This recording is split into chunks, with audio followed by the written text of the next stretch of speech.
Hello, welcome back to the Voice of Mzansi. Thanks for tuning in once again.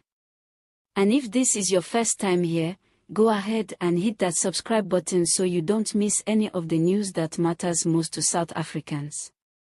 Today's story involves a case that's left one local business owner stunned and out of pocket, and it also raises deeper questions about employment, trust, and immigration laws in the country. Make sure you stick around till the end so you can hear where this news came from and verify the details for yourself. Let's get straight into it. A South African business owner has reportedly been left counting his losses after two of his employees, who are alleged to be in the country illegally, disappeared with a whopping 40,000 rand in cash. According to confirmed reports, the two suspects were hired to assist in a small business based in Limpopo. It's believed they had been working there for a few months when the incident occurred. The business owner, whose name is being withheld for safety reasons, told local media that he had been running a growing spaza and hardware supply shop in the area. Things were going well, and like many small business owners, he needed help to keep up with demand. He ended up hiring the two men who, on the surface, seemed hardworking and reliable. But it turns out, they were allegedly not in the country legally, and what looked like a decent working relationship quickly turned into a nightmare. The theft reportedly happened late last week, just before the end of the month.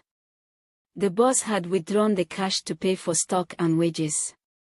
That money was kept safely in a locked drawer at the back of the shop, as he had done many times before. But on this particular day, the two workers were left alone for a short period while he stepped out to sort out a delivery. When he returned, both men were gone. So was the cash. He immediately tried calling their phones, but both numbers were off. He then checked with neighbors and local shop owners to see if they had seen the two men. No one had. A quick look at his back room confirmed his worst fear. The drawer had been forced open, and the 40,000 rand was gone. That's when he rushed to the police to open a case. The SAPs in the area have confirmed the incident and are currently investigating the matter as theft. The names of the suspects have not been officially released, but police believe the two men may have used false names and fake documents to get the job in the first place. Investigators say there's a high chance the suspects have already fled the province or even crossed the border, which makes tracking them a lot more difficult. According to Home Affairs, there has been an increasing trend of undocumented individuals finding work in rural and semi-urban areas, often using forged identification or relying on employers who don't verify documents properly. In this case, it seems like the employer may have trusted the word of the men without doing any formal background checks. Unfortunately, he's not the first or the last to learn the hard way. The case has also stirred up conversations about labor laws, immigration, and the risks that come with hiring undocumented individuals. Some community members say they understand why small businesses sometimes go this route. Labor is needed, and not everyone has access to formal channels. But at the same time, the lack of verification creates a loophole for incidents like this to happen. Officials are encouraging business owners, especially in areas close to borders, to take extra caution when hiring staff. It's not just about checking IDs but also verifying those IDs through official channels. Because once something like this happens, it becomes not only a legal issue but also a personal and financial disaster.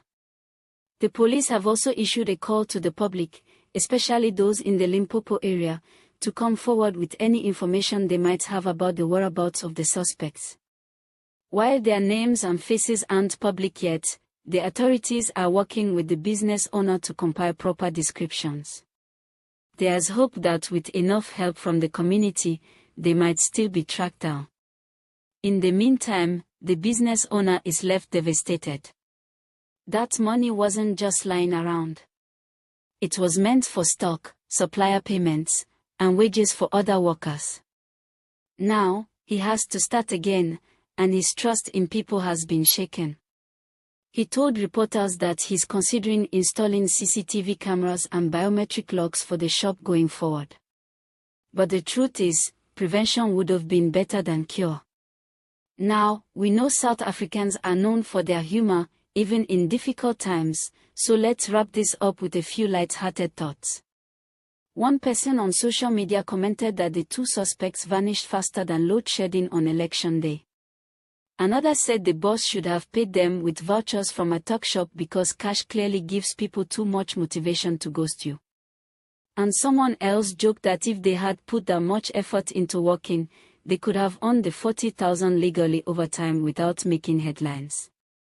As always, the images used in this video are only for illustration purposes and are not connected to the actual suspects or locations. They are just here to help visualize the news and make it easier for you to follow. If you want to verify this report, feel free to check updates from SABC News, Times Live, News 24, and IOL, who have all reported on the growing issue of undocumented workers and theft involving small businesses. You can also follow any police updates from the Limpopo SAPs in their next press briefings. Thanks for watching The Voice of Mzansi. Please like, share, and most importantly, subscribe to the channel if you haven't already. And let us know in the comments, should stricter employment checks be enforced in rural areas, or is this just another reminder that trust is earned, not given? Stay informed, stay safe, and we'll see you in the next update.